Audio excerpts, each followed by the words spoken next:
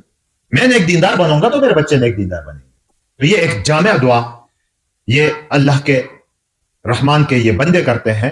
یہاں ہمیں یہ بتایا جا رہا ہے کہ صرف محنت ہی نہیں بلکہ اپنے گھر والوں کے لیے دعائیں بھی کرنی ہیں۔ دنیا کی دعائیں شاید بہت سارے کرتے ہیں کہ فلاں پوسٹ دلا دے میرے بیٹے کو، میرے بیٹے کو فلاں منصب دلا دے، امتحان میٹرک میں پاس کرا دے۔ دنیا کی دعائیں شاید بہت سارے لوگ ہم کرتے ہوں گے، لیکن کیا اپنے بچوں کی آخرت کے لیے بھی ہم نے دعا کی ہے؟ آج خود ہم سوچیں اپنے دلوں میں، اپنے بچوں کو اللہ کا تابع فرمان بردار، دین کا فرمان بردار، نبی کا متبع بنانے کے لیے بھی ہم نے کبھی دعا کی ہے؟ دعا ماں باپ کی کہتے ہیں بچوں کے حق میں رد نہیں ہوتی۔ اس لیے محنت کے ساتھ ساتھ اپنے بچوں کے لیے ہمیں دعائیں بھی سکھائی جا رہی ہے، اور یہ دعا وہ دعا، ہر دعا مقبول ہے لیکن خصوصاً وہ دعائیں جو خود اللہ سکھاتا ہے، وہ دعا جو نبی علیہ الصلوۃ والسلام ہمیں سکھاتا ہے، ان دعاؤں کا اپنا ہی اثر ہے۔ ان کے بارے میں کہا جاتا ہے کہ دعا یہ ایسا ہی ہے مثال اس کی کہ کوئی آفیسر آپ کا کام کروانا چاہتا ہے تو آپ سے کہتا ہے کہ بھائی اس طرح کی درخواست لکھ کے لاؤ، کر دوں گا کام، تو اس درخواست کے منظور ہونے کا چانسز بہت زیادہ ہوتے ہیں۔ تو جو دعا اللہ رب العزت خود ہمیں سکھائے، نبی علیہ الصلوۃ والسلام خود ہمیں سکھائے، ان دعاؤں کا قبول ہونا اس کے چانسز بہت زیادہ ہیں۔ ادعونی استجب لکم، ہر دعا کے بارے میں اللہ کا وعدہ ہے کہ مجھے پکارو، مجھ سے مانگو، میں قبول کروں گا۔ تو جو دعا خود سکھائی ہے وہ کریں گے تو اس کے چانسز اور بھی زیادہ ہے۔ یہ چانسز کا لفظ میں اس لیے استعمال کرتا ہوں کہ بعض اعمال انسان کے ایسے ہوتے ہیں کہ جن کے وجہ سے ان کی دعائیں بھی قبول نہیں ہوتی۔ بعض اعمال انسان کے ایسے ہوتے ہیں کہ جن کی وجہ سے انسان کی دعا بھی قبول نہیں ہوتی۔ تو اپنے بچوں کے بارے میں جیسے کہ ان کے لیے محنت ضروری ہے، ان کے اوپر محنت کرنی ہے، ایسے ہی ہم ان کے لیے دعائیں بھی کرتے ہیں کہ اللہ ہمارے بچوں کو، ہماری بیویوں کو، یہ دعا جو ہے جو میں نے ابھی پڑھی قرآن میں جو آئی ہے، اس کے ظاہری اثرات اور بھی بتاتے ہیں علماء اکرام۔ کہتے ہیں یہ دعا اگر غیر شادی شدہ بندہ کرے تو اللہ شادی کا انتظام کرتا ہے، کیونکہ یہاں زوج عورت ہو یا مرد ہو، عورت ہو یا مرد ہو، اور پھر جس کی اولاد نہیں ہے وہ اگر یہ دعا کرے اللہ اولاد نصیب فرمائیں گے اس کو، اور جس کی اولاد ہے لیکن اولاد صالح نہ ہونے کا خطرہ ہے تو ان کے صالح بنانے کے لیے بھی یہ دعا کی جاتی ہے۔